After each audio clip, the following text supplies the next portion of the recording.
Mbote na balandi na biso partout dans le monde, ngai moko na bino ya nouvelle génération. Toye toujours na initiative ya kopesa bino toujours actualité politique en République démocratique du Congo.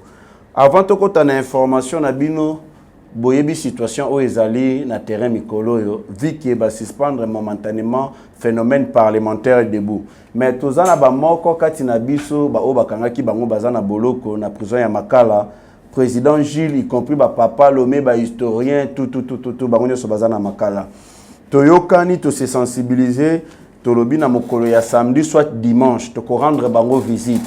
Mais ba to bazana boloko ba rendre bango visite, maboko pambate, et sengel to memela bango moi ba miliki, moi ba biloko moko ya kolia, moi quelque chose, et ko permettre bango na kolia na bango na kati ya boloko.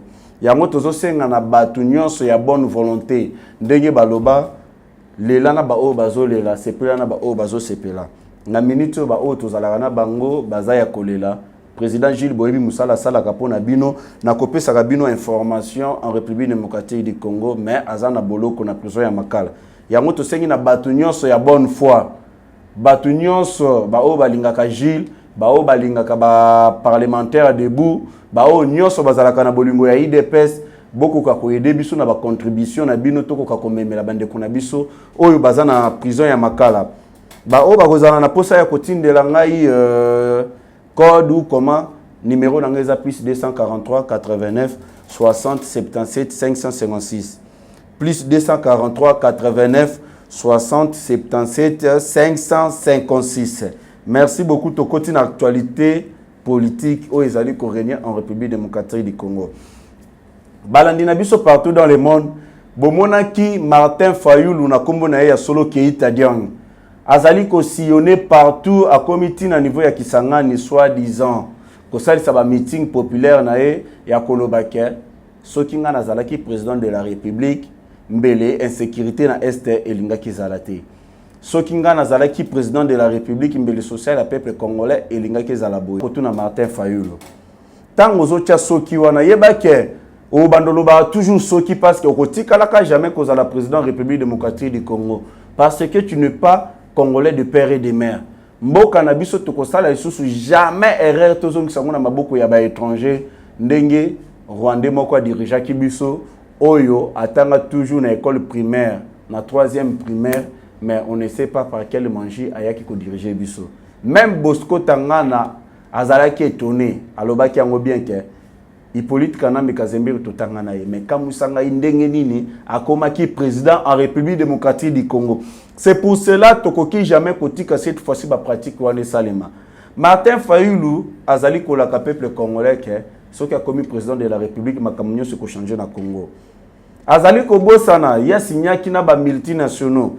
Ce qui a commis président de la République à l'époque wana bino moko boye ba kita ontozalaki na kati ya Lamuka na Fachi Beto.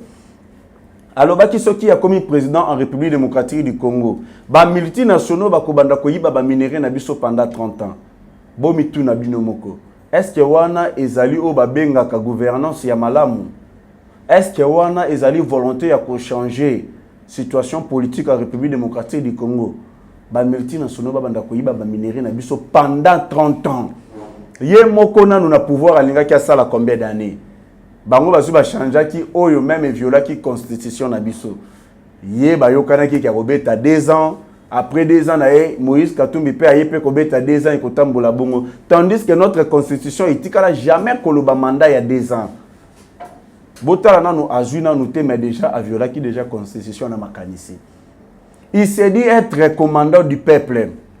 Bomituna biso toyebi le véritable commandant du peuple ezano FARDC o bazali na front na est de la République démocratique du Congo en train de se battre avec des rebelles du M23 au bazali autrement ba militaire ya armée rwandais. Ye alobi azali commandant du peuple. Azo sala nini? Normalement véritable commandant du peuple azala na est. Et le moment où bazali ko agresser biso na armée rwandaise au balata juste étiquette ya ba M23.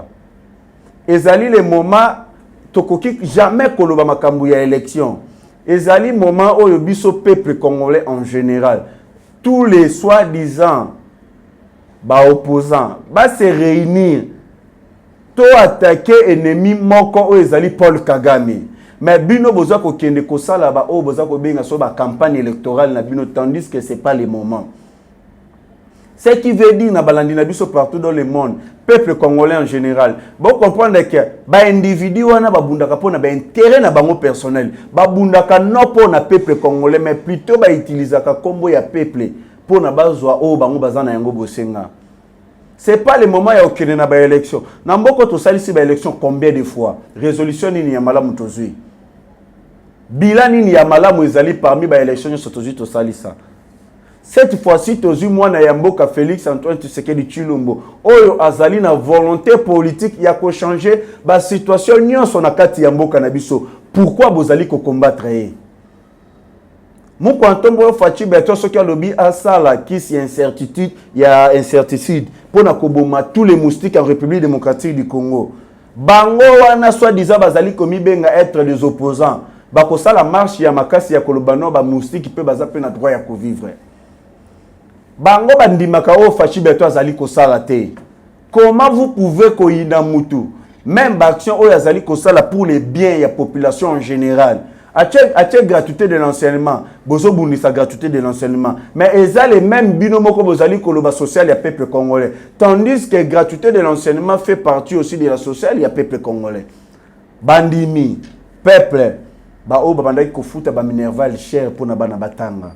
Désormais bazotangisa bana gratuit. Mbongo bandaki ko futa ba minerval bazokota ba provision na kati ya bandako na bango. Mais bino vous allez combattre yango toujours na combo ya social ya peuple congolais. Est-ce que bolingi peuple yango ya solo? To comprendre que bozana bolingo ya peuple te mais bo utiliser toujours combo ya peuple parce que nga na ye comme na République démocratique du Congo tozana ba opposante mais plutôt tozana ba opportuniste. Tozana ba opposante même Papé Tshisekedi wa Mulumba que son âme repose en paix à lobaki yango boy. L'IDPS au pouvoir, il y aura pas l'opposition. Manque il y a opposition yango tozana yango na terrain. Pouvoir est tambola kamala musoki opposition ezali au cas où pouvoir wana eboité quelque part l'opposition et que ça la marche et qu'on revendiquer pour na kozongi sa pouvoir en zela social ya peuple congolais. Est-ce que bomona ba soi-disant bato bazali komi benga être des opposants basali sa marche pour na social ya peuple ça toujours bango aujourd'hui en train de soutenir les M23. Bolanda Kibinomoko Tata Cardinal Ambon en train de féliciter la leadership réelle de Paul Kagame et aussi développement ya Rwanda. Tandis que le Rwanda s'est développé na makila ya peuple congolais, na ba ressources naturelles ya peuple congolais. Ba minéraux, ba koba tout. Boye bien bien. Rwanda tongami na makila ya peuple congolais. Au moment où nous sommes agressés na Rwanda, mais Tata Cardinal Ambon en train de féliciter la leadership réelle de Paul Kagame. Bon, mon a bazali na bango ba opposante. Aujourd'hui, Martin Fayulu hier bandaki komi lo baneni politique Kanambe Kazembe. Soki a eu pouvoir à kokanga Joseph Kabila. Mais le lot moni Joseph Kabila comme patron financier. Il y a Martin Fayulu na combat qui est italien. Ba campagne tout makamba sala ka aza soutenir na politique Kanambe Kazembe. Quel genre ya bato bazali koloba soit disant ya kozala ba opposant. Biso peuple congolais tozo senga na muko antombolo fachi beton. Avant que na élection, tous a kosenga na yo est de la République démocratique du Congo, bande konabiso ba congolais ba retrouver kimia. Massacre za la lisusuté. Ba M23 na bazala lisusu na mabele na biso te plutôt bazonga na Rwanda blisika ba wutaki. Parce que ceux qui to salisi élection insécurité za na est, ba tu ba ko voter te.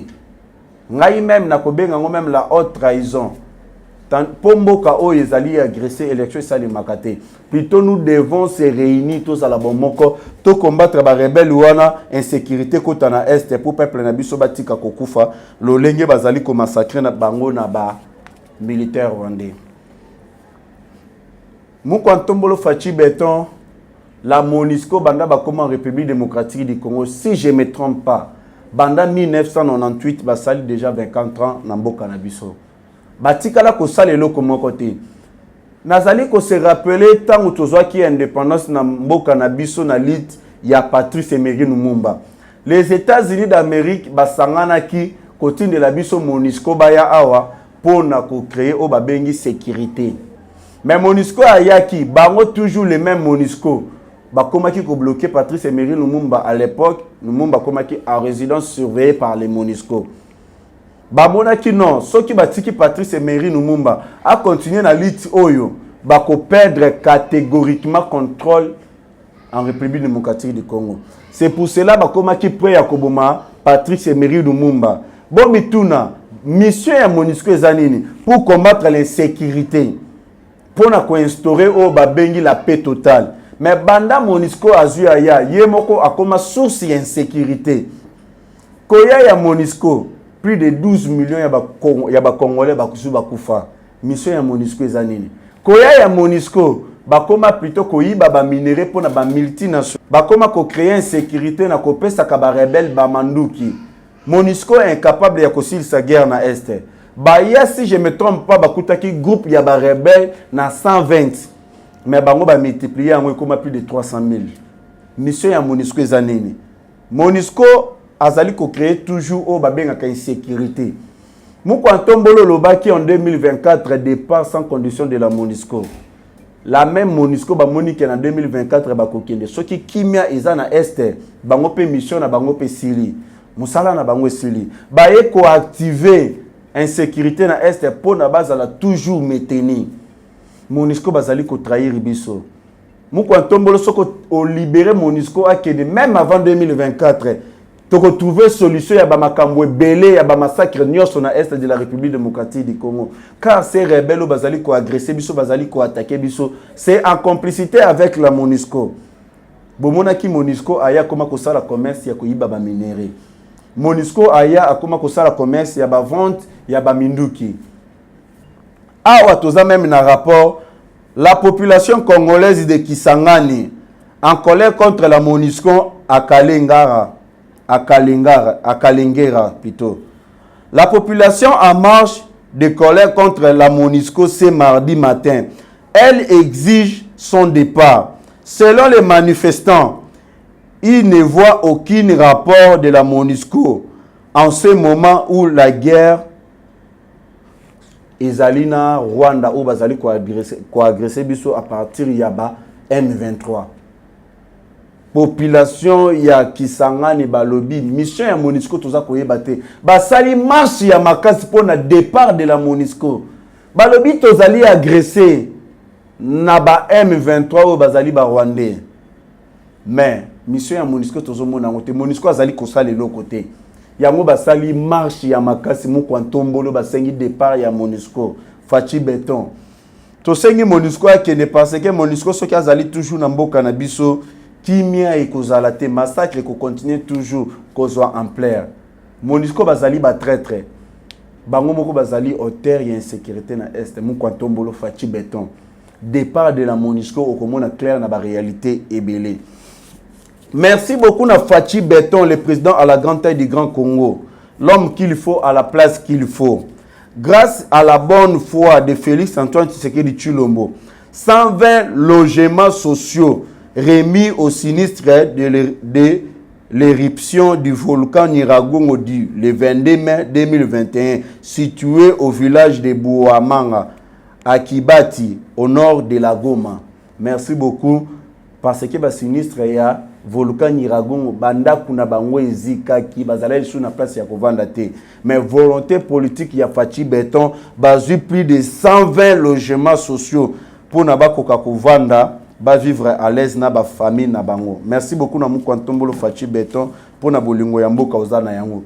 Osuki wana te totalaki na régime ya Hippolyte Kanambe Kazemberi. Et pesa kinga posa ya kolela na pasi ya na mutema. Ba ambassadeur na biso ebele bakufa na ba morgue na étranger. Mbongo moko te pour na kozongisa mboka na nzoto na bango awa na mboka. Ba ambassadeur na biso ba vandi à l'étranger bino moko boyebi ba ambassadeur na biso ko futa ba loyer na bango ezalaki te bele kutu ba bengana ki bango na bandako ba bandaki ko vanda wana na régime ya Hippolyte Kanambe Kazembere mais bango bazoyiba ba koma ba milliardaire ba millionnaire ba mbongo bazali ko détourner mais ba ambassadeur na biso toujours na kati ya pasi mais Fachi Beton na volonté politique na excepté 5 ambassades. Tous les arriérés des loyers d'immeubles abritant les services des ambassades et des maisons ou appartements, des résidences des diplomates pour les exercices 2020 et 2021 ont été payés. Les 5 autres ambassades ont communiqué en retard leurs coordonnées bancaires ou celles de leurs bailleurs, précise le gouvernement. 5 wanande ba communiqué qui en retard ba coordonnées bancaires na bango po bango pe ba kokape ko zambongo ya kofuta ba loyer na bango ba biloko nyonso esengeli. Mais le reste des ambassadeurs bango nyonso ba futi ba loyer na bango ba pèse nyonso ba vanda makambo na bango nyonso ezali payé nyongo moko ezali te. Wana nyonso grâce à la volonté politique ya Fachi Beton o yazali ko honorer toujours ba peuple congolais partout dans le monde. To suki wana te ba uti kokanga plus de 33 camions contenant des minéraux na biso ezali kobima en destination inconnue. Kimoyi bezo continue toujours ko salima. Ba pratique kimoyi bezo salima toujours. Peuple congolais. Bota la bolingo ya Fachi Beton. Est-ce que na époque ya Hippolyte Kanambe Kazembere bomona ki ke ba minéraux na biso ba yiba ke bimaka frauduleusement bakangi ba conteneur ou soit disons ba biloko boyeboy. Et tika la jamais ko salima. Quand ba pratique wana et faire partir plutôt et faire partir na ba mauvaise gouvernance na bango na ba mauvaise volonté na bango. Mais mon kwantombolo cette fois-ci au yibi ozali étalé pe bakangi ba biloko nyonso wana. Fraude dans le secteur minier. L'APLC annonce avoir saisi 33 camions contenant des minéraux. 33 camions contenant des minéraux ezokende na Kimoyibi. Na minute ba saisir yango. Kolo ba conteneur wana ya ba 33 camions wana contenant des minéraux. Azoye banate. Bolanda même fifi masuka na lwala ba akanga soki 30 camions ya ba minéraux toujours ba pratique wana. Kolo nango tikala jamais koyebana. Bayibaka. Mais grâce à la volonté politique de Fachi Beton, to komi kokanga ba miyibi nyonso to komi ko étaler bango en face du monde peuple ayeba ke bato nde bazali banguna na bango. Dossier ya Matata Ponyo. Voilà les grands détourneurs. Oyo alona masango ebotela université Mampo. Tandis que le peuple congolais bandaki kotala projet ya Bukangalozo wana baso ba masango tout social ezala malam. Bolandaki Matata Ponyo à l'époque ndenge mu kwantombolo alobaki ya ko friner dans le passé mais affaire ya justice ya Matata Ponyo c'est friner dans le passé ezalaki juste adage politique. Bakangi maintenant ni Matata Ponyo azalaki présenté face à la justice na mokolo ya lobi. Tomoni parmi ba ko-accusé o azalaki mundele ayiba kine na lingala mais kosamba akomi na anglais. Soit disant ba lukela interprète ou ako interpréter pour na ye na anglais ninga lo ba anglais azoyoka ba maka mususu te. Mais pendant l'époque bandaki koyiba, pendant les moments bandaki ko détourner na mnokoni. Ezalaki na lingala ezalaki na français mais ekomi ya lobaka na ye toujours anglais. De bomona ki procès wana ba pousi yango tina mokolo ya le 14 le temps que ba lukela interprète aya ko interpréter pour procès ekene malam. Toujours dans l'actualité politique bolanda ki guerre oyo ezali ouvert entre Bahati Lukwebo na Vital Kamerhe. De l'AFDC accuse Vital Kamerhe de compléter contre le président du Sénat Bahati Lukwebo. Étant donné que tous sont du Sud pour occuper le primature, Kamerhe veut éjecter Bahati du Sénat.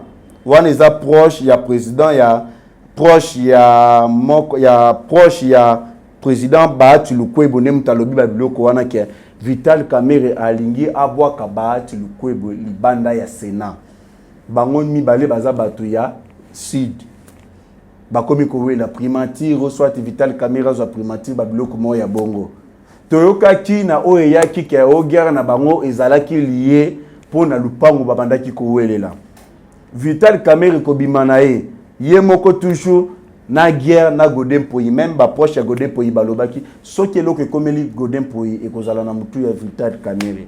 Toyebi au juste était problème nini ezali na kati wana. Mais to ko sala ba recherche toyeba véritable problème o ezali entre bango mibale o bazali ko bomba to ko communiquer binango na mukolo ezali ko ya. Paul Kagame boye ba yango bien. Paul Kagame azali ndoki munene. Paul Kagame azali sanguinaire. Paul Kagame a continué toujours comme tous les opposants oyo batelemelaka ye. Boye baba utu bazali rwandais. Bazali na 85% ya population rwandais ba utu. Paul Kagame azali tuti. Batuti Rwanda ya bango bakanga na bango Rwanda balinga ba utu ba diriger parce que la majorité ce sont des Hutus. Selon histoire ya makambo nyonso. Toye kolanda un opposant rwandais retrouvé mort au Mozambique. Na kombo ya Selemani Massia a été retrouvé dans une chambre d'hôtel, blessé à la tête au cou le 8 juillet 2022. Opposant ya Paul Kagame ya makasi baye ko retrouver à Koufi na niveau ya Mozambique. Ba blessé na mutu na niveau ya Kunae blessé. Mort. Nani angwa bomie. Et puis esa pratique wana salemi mbala ya liboso te. Ce n'est pas la première fois ni la dernière fois qu'un opposant de Paul Kagame soit abattu à l'étranger. Ce n'est pas la première fois. Bomitu na boyoka kibino moko Paul Kagame alobaki. En 2024 ako postuler lisusu en présidence na Rwanda. Toyoki opposant na ya makasi akufi na Mozambique. Aussi c'est pas la première fois que ba opposant na à l'étranger ba kufa. Paul Kagame un véritable sanguinaire. Wana la communauté internationale bozali komona te. Batu ya droit de l'homme bozali komona te. Ces pays bozali komona te. Paul Kagame azali ko mérité ba kangaye azala na CPI asamba pour na ba crime o ya zo sali en République démocratique du Congo précisément na Est. Pour na ba crime o ya zo bomi tous les opposants soko telemelié sort na o ezali liwa. Est-ce que Paul Kagame azali likolo ya mibeko? Est-ce que Paul Kagame azali nzambe? Qui est Paul Kagame? Pour na bobengisa été bosambisa na CPI. Car la diplomatie agissante de Félix Antoine Tshisekedi Tshilombo à la question en face du monde qui est Paul Kagame.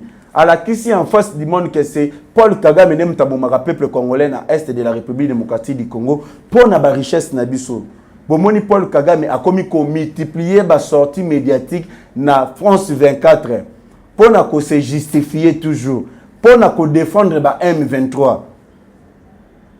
Owana tozuit omoni ba droit de l'homme bovandi. Bon mais tomoni na Angola bazali ko boma ba criminel en plein air. Na Angola bazali ko boma ba bandi. Mais bato droit de l'homme bozu bovani mais soki ba événement ne salemi awa bino botelemi soki tolobi to bada ko boma tous les criminels oyo bazali coopérer en République démocratique du Congo bato droit de l'homme bozu botelemi to comprendre que ça complicité na bino nde bozali ko poussa Rwanda bino nde bozali ko financer Rwanda po bobanda ko yibaka toujours ba minerai na biso ya mboka yango to ko sala marche ya makasi pona soi-disant embargo bozali ko pesa biso. Ceux qui veulent maintenir l'embargo parce que biso na risque de signer na bango déjà protocole d'accord. Ba ko pesa biso ba bibundeli pour to ko défendre et teni ya mabele na biso oyo Rwanda azali ko agresser biso. Wana grâce à la politique de Fachi Béton. Tomoni même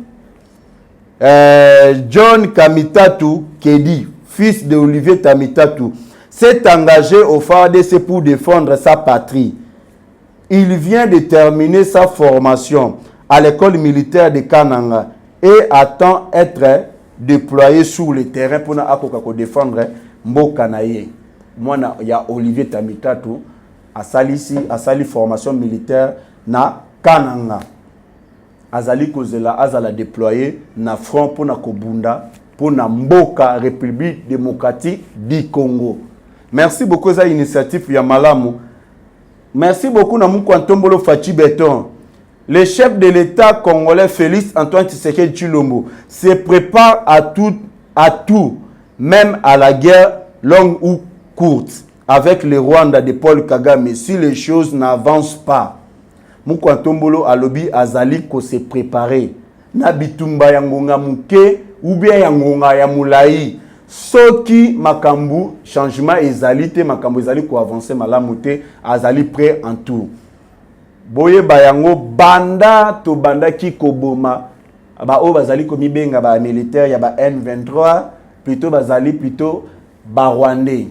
Plus de 400 militaires rwandais au tozi to bomi à 2 mois o Paul Kagame azali ko wangana na Rwanda kuna matanga bandi en désordre 400 militaires rwandais au Tosito Bomi.